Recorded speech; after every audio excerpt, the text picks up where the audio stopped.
mga guys, magandang araw sa inyong lahat, magandang umaga, magandang gabi, magandang tanghali, magandang hapon, magandang araw sa inyong lahat, saan man kayo naroon. Muli na naman po tayo mag-update sa ating Manila Bay, Dolomite Beach. Ayun o. Marami na nag-aantay dito upang makapasok sa loob. Wala pa yung oras ng pagbukas. Kaya inaantabayanan natin na mamaya-maya lang ay magbubukas na yan. Ayan o. Kunting minuto na lang at mapapasok na lahat ang mga nandito ng mga nag-aantay, nag-aabang para sa pagbubukas ng, ayan, malapit na, ayan na, magpapapasok na. Magpapapasok na sila at magsisipasok na lahat ng mga dito nag-aantay ay papasok na sila. Excited na silang pumasok sa loob upang mamasyal sa Dolomite Beach. Ayun. Pauunahin natin silang papasukin at tayo papasok din sa loob upang i-update natin kung ano mga kaganapan dito sa loob ng Dolomite Beach. Ayun. Kaya mga guys, unti-unti nang pumapasok ang ating mga bisita at mga namamasyal dito sa Dolomite Beach sa Manila Bay. Baywalk, Manila Bay. Oras na ng pasukan.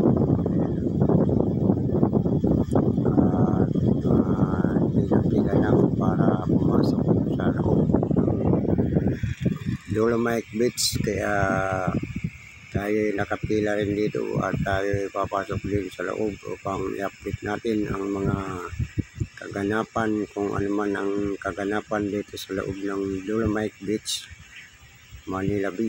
Ayan. Unti-unti nang maubos pumasok ang lahat ng mga nag-aantay para makapasok sa loob ng Dolomite Beach. Kaya ito, marami nang nakapasok at tayo papasok na rin pagka, ayun o, papasok na rin tayo at dito na tayo sa loob ng Dolomite Beach, dito sa may harapan ng entrance at napakalinis dito banda. At dito talagang malinis kasi ito yung unang nililinis ng mga tagalinis dito. Kaya manatili talagang malinis dito, pero bagamat dito sa bandang pisto at mayroon din mga natitira pang unti-unting basura, kaya mayroon yata ngayon mamataan tayong mga naglilinis na volunteer.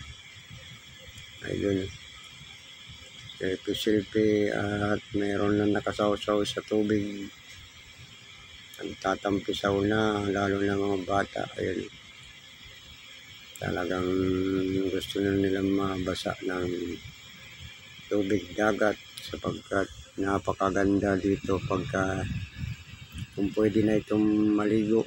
At naku, kanya-kanya ligo dito, maraming maliligo dito pag pwede na maligo. Kahit nga ngayon ay bawal pa, ay marami na rin ang mga nagtatampisaw na minsan hindi mapigil ng mga bata.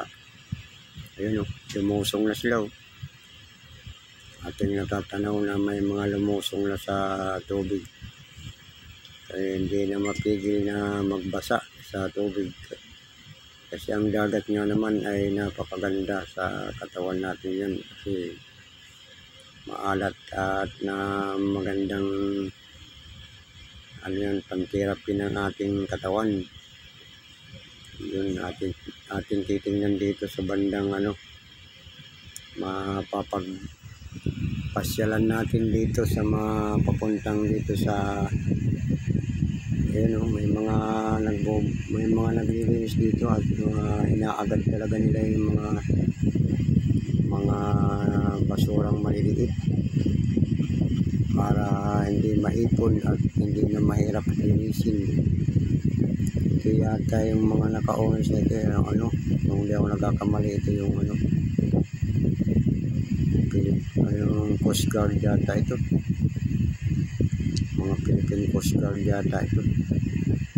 At nadampot talaga nila yung mga maliliit kasi parang malinis talaga. Ayan.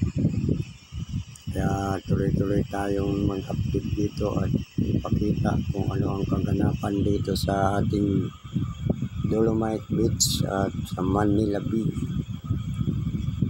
Marami ngayon ang mga namamasyal at mayroon din mga volunteers tayo na namamataan dito at sila'y dinadampot nila yung mga maliliit na basura at mga nakikita nilang basura para hindi na matambak. Ayan. Tayo tutungo dito sa may bandang pisto. Ayan, oh. Ito yung bandang pisto at marami dito mga nagdadampot ng mga basura. Ayun, oh. Dami. Ito yung mga Philippine Coast Guard yata ito. Mga nag-volunteers na maglinis dito at dinadampot nila isa-isa yung mga maliliit na mga basura. Pagkat kaya pag naipon dadami din yan. Kaya yan, oh. May taga-walis, may taga-kalaykay sapagkat mayroon kasing mga basura na natatakpan na ng mga buhangin, kaya pinapalaykay muna nila at para lumitaw. Ayan, dami mga naglilinis dito. Ito sa bandang sa may bandang pisto na ito, sa may malapit na dito sa pinaka-boundary ng Dolomite Beach. Pero sa bandang entrance sa harapan ay laging naman malinis doon kasi talagang priority nilang linisin yung harapan.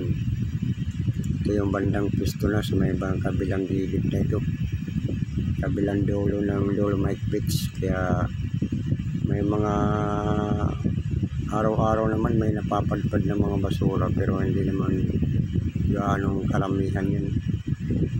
Mga maliliit at mga iba-ibang basura. Pero ang ating dagat ay napakalinis. Wala na siyang lulutang-lutang ng mga basura. Napakalinis yun. Pagka yung may alon na natatangay dito sa ating dalampasigan, yan, inaagad nila. Araw-araw naman ng mga may nagdadampot ng mga basura sapagkat para hindi maipon at hindi mahirap malinisin. Kaya ayan, unti-unti nilang nilinis, inaagad nila kumbaga mga maliliit na mga basura, mga balat-balat na mga maliliit na pagkain at sa mga damo-damo na may mga narapadpad dito, mga damong dagat at mga water lily. Kaya ayan, atin natunghayan ngayon na mga orange ito, mga Coast Guard. Ito yung mga nag-volunteer dito, kaya maraming salamat sa Philippine Coast Guard na patuloy na tumutulong sa paglilinis dito sa ating Manila Beach. Kaya ayan, thank you sa lahat ng mga ating subscriber at sa mga ating mga viewers natin dyan, at maraming salamat sa naman kayo naroon, at sana ipagpalain kayo ng Diyos na palagi kayong manonood sa ating update ng Manila Beach. At tayo may namamataan dito na dragon boat pagkat mayroon dito competition yata ng ngayong araw na ito ng dragon boat, kaya may namamataan tayo ng mga dragon boat. Kaya mahaba na yun, malayo lang kasi, kaya di natin masyadong makita. Kaya ayun, dragon boat, ayun, nakalagay sa kanilang dragon boat, yung dragon na bangka. ayun, na marami silang nagkasagwan sabay-sabay. Kaya maraming salamat sa inyong panonood at walang sawang panonood at walang sawang pagsuporta sa ating channel sa Electronic Garcia. Ayan, thank you sa inyong lahat, sa lahat ng ating mga viewers natin dyan. Ayan, kaya hanggang dito na lamang ang ating update ng ating